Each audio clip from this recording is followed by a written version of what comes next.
ഇന്നത്തെ ഡിന്നറ് പുട്ട് തന്നെയാണ്.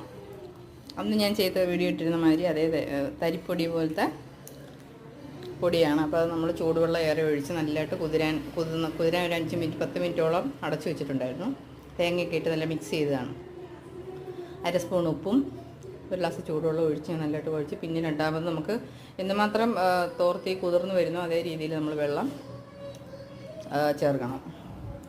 അപ്പോൾ നല്ലതായിട്ട് മിക്സ് ചെയ്ത് വെച്ചായിരുന്നു. അപ്പോൾ നമ്മൾ പുട്ടുകുറ്റിയിലോട്ട് ചിരട്ടക്കുറ്റിയിലോട്ട് വാരി വെച്ച് അത് ചെയ്യാം.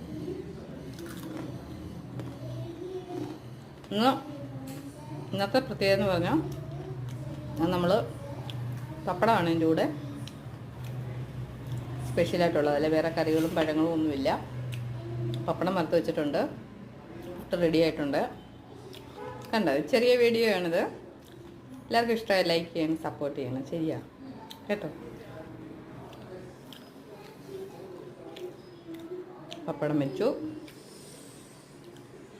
ഇരുണ്ട് പപ്പടമല്ല, എല്ലാവർക്കും 5 ഇഞ്ച് പപ്പടം വേണ്ടി വന്നു. പപ്പടം ഇവിടെ അപ്പളമാണല്ലോ ചെന്നൈയിൽ. ഒരു കടയിൽ മാത്രം ഇവിടെ നമുക്ക് ഇവിടെ അടുത്ത് സൂപ്പർ മാർക്കറ്റുകളിൽ കിട്ടുമായിരിക്കും. വീടിൻ്റെ അടുത്തുള്ളൊരു കടയിൽ മാത്രം ഇത് കിട്ടാറുണ്ട് പപ്പടം. അപ്പോൾ അവിടെ നിന്ന് വെച്ചിട്ടുണ്ടെങ്കിൽ ചെറിയതാണ് പപ്പടം. അപ്പോൾ എല്ലാവർക്കും കൊടുത്തു.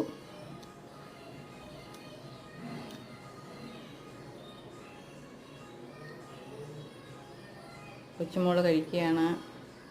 പുട്ടൊക്കെ അങ്ങോട്ട് പൊളിച്ചു, പപ്പടമൊക്കെ അതിൻ്റെ കൂടെ അങ്ങോട്ട് ചേർത്ത് സൂപ്പറായിട്ട് കഴിക്കുക. നല്ല ചൂടുണ്ട്, അതുകൊണ്ട് ആൾ പതുക്കെയാണ് കഴിക്കുന്നത്. Thank you friends.